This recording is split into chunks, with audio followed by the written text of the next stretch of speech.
This is the recipe for homemade crackers. Kyle and I have been making them for the last month.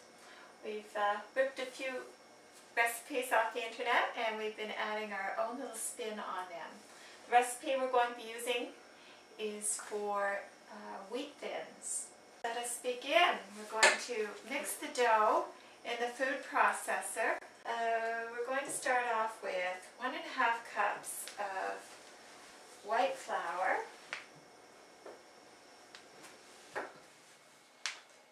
1.5 cup of whole wheat flour. Good.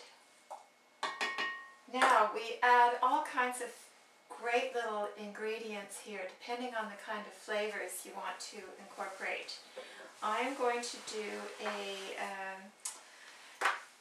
German-inspired, Eastern European-inspired version this time with something that a lot of people don't especially like, but I'm going to put it in caraway seed. I haven't done anything with caraway seed as yet, but this will be the first time.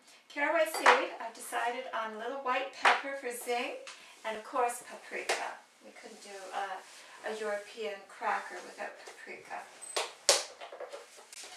So, why don't we add half a teaspoon of paprika, a half teaspoon of salt. We're using sea salt. I have found out that there is indeed a difference between salts, sea salt being the one with extra minerals. All of them and other processed salts have been eliminated. A little white pepper. So. Yucky old, but I like them. I've grown used to them. Acquired tastes. Caraway. Yum. 2 tablespoons of butter.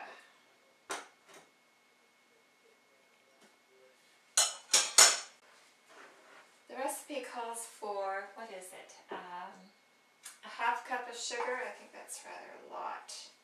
I always have that. I put in roughly 1/4 cup to 1/3. That's all our dried ingredients then. Milk, 2/3 of a cup.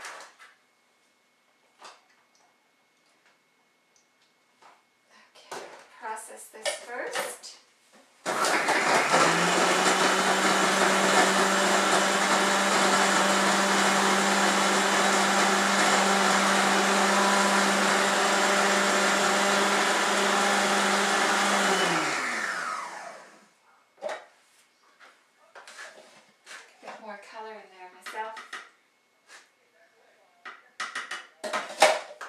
Aesthetic thing as well, after all. Okay, let's start to incorporate our milk.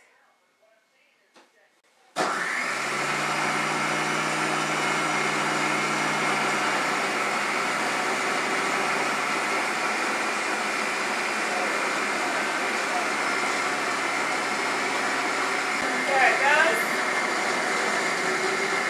Beautiful color.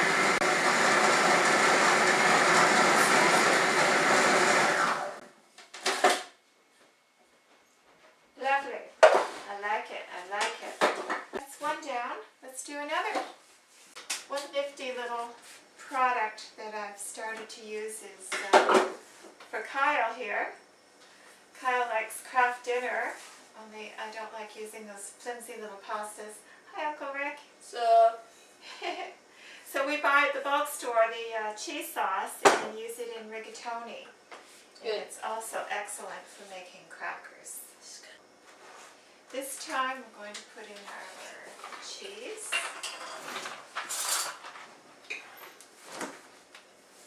That beautiful orange color. Like this. Again, I've got some other things out here if you're taken by an Italian inspiration. You can add olive oil, oregano, Parmesan cheese, poppy seeds. What else have we got here? Sesame seeds, which is what I'm going to be using right now. I've used these a few times. I love the sesame cheddar combination. And we will also add some Parmesan cheese this time. It's going to be lovely. Crackers.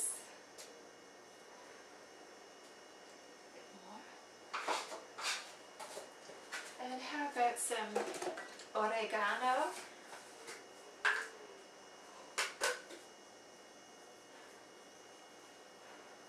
We'll get full marks for color on this one. Some sugar. No salt. Fine salt.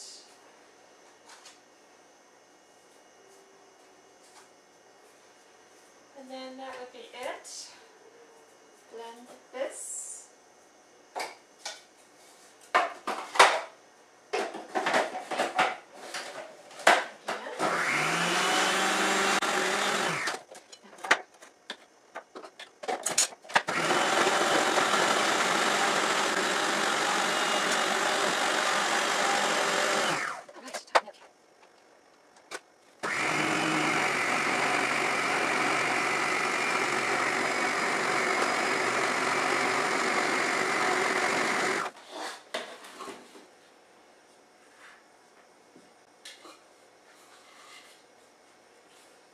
There we have another potato.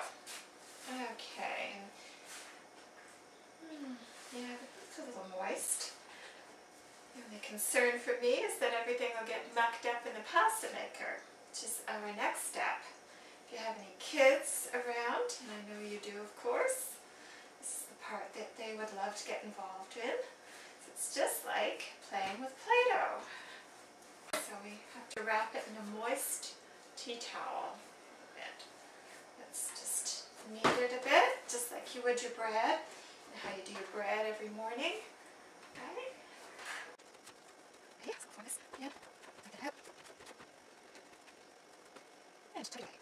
Okay, round 2 of my culinary workout. I'm going to use this wonderful little device that I have been the proud owner of for at least approximately 25 years.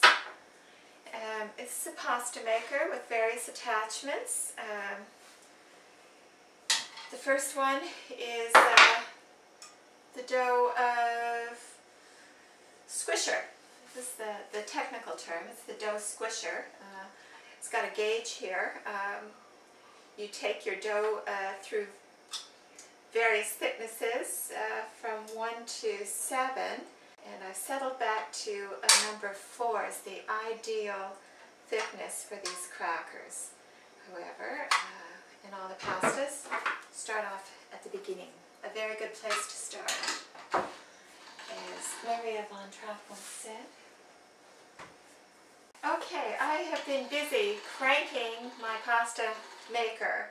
I've rolled my little strips of dough into the first, the second, the third, and I'm on the final 4th position. I've got 2 trays already finished. I didn't want to put you through the agony of all of that. Oh, somebody's on the phone. And all I do from this point is sprinkle the crackers with a bit of coarse kosher salt. Then we bake them at 375 degrees for just under 8 minutes. We want the edges to brown. We want the crackers to get nice and crisp. After which you can, I break them up. They can be shaped a little fancier. I've got an attachment to the pasta maker. You can make broad strips of pasta that will separate them into 2 equal pieces like lasagna, but I've decided that I like this a little better. It's rustic, it's easy, it's a lot faster. Okay, so we'll sprinkle them with a little salt. So nice when they're a little brown around the edges.